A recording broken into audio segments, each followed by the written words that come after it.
I met a guy with about $300,000 in cash. If he left it in his high yield savings account, 30 years later, he ends up with just about $550,000. But we changed one thing. Now he'll have over $1 million in cash and $1.3 million in death benefit. So what changed? He didn't invest it better. He didn't take more risk. He just moved his safe money to a better place. And here's how he did it.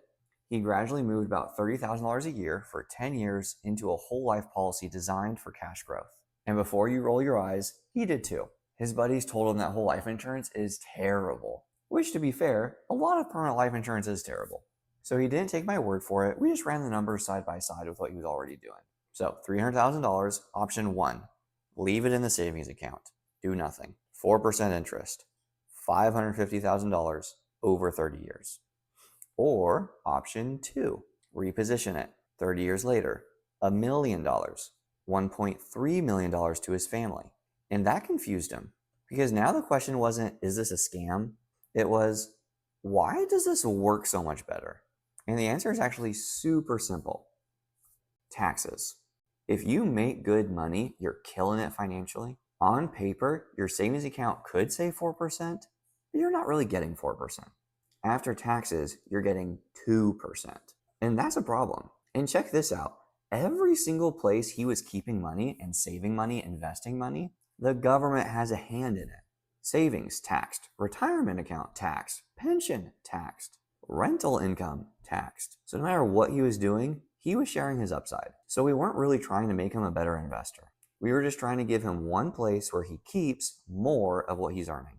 So here's what changed. Instead of leaving that $300,000 with his credit union and just revolving through CDs and high-yield savings accounts, he started moving a portion of it every year into a properly structured whole life insurance policy. And not for the reason most people think. This wasn't just about what if I die early. That's what term insurance is for. This was about solving multiple problems at once. First, it gave his cash a job. Instead of just sitting there, it started growing steadily in a way he actually felt good about. Second, it started to create a real legacy. Now, if something does happen early, his kids and grandkids don't get nothing. They get a meaningful head start. And third, taxes. Now, not all of his future income is taxable. He has a bucket of money that sits completely outside of that system. And fourth, now he has control. His money isn't locked away or bouncing around forever. It does exactly what he wants his safe money to do, just better. Now, I know most advisors would just solve this with bonds.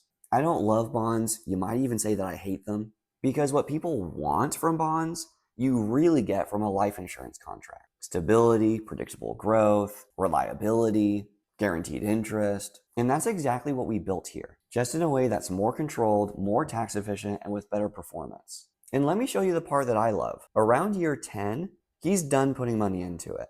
No more payments. And from this point forward, his cash just keeps growing. That's roughly a 5 to 6% return. And in his situation, that's equivalent to earning 10% or more in a taxable account.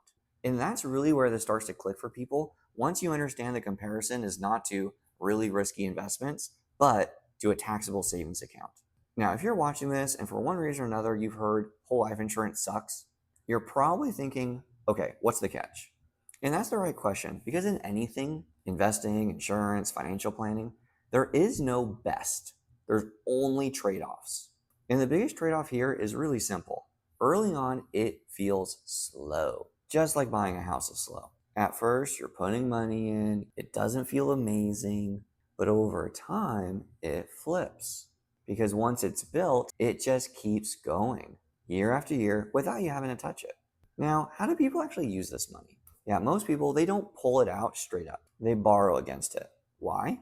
Because they'd rather pay a small loan cost than trigger a big tax bill. It's a simple trade-off. And if you want, I can always walk through this together one-on-one to explain it better. And these were the exact questions that he had.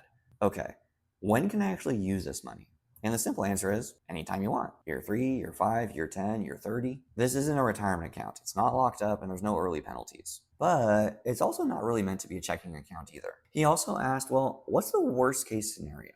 The true worst case scenario is you put money in for 2 years and then you stop paying. Well, there's basically no cash in 2 years. In these type of contracts, at any point, if you say, oops, didn't mean to do this, I hate this now, I want to cancel this, send me my money back, they're only going to send you whatever your cash value is. And if it's grown more than what you've paid into it, they will send you that full amount, but now they're going to treat it like an investment account. So capital gains apply.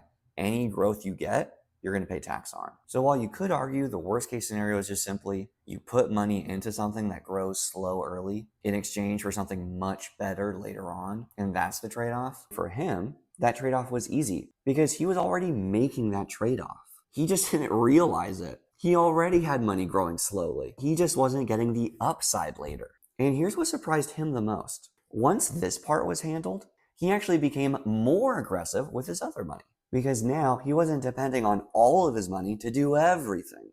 That's where most people go wrong. So when you zoom out, this really isn't about life insurance at all. It was about making money that's already sitting, already growing slowly, restructuring it, so it actually works long term.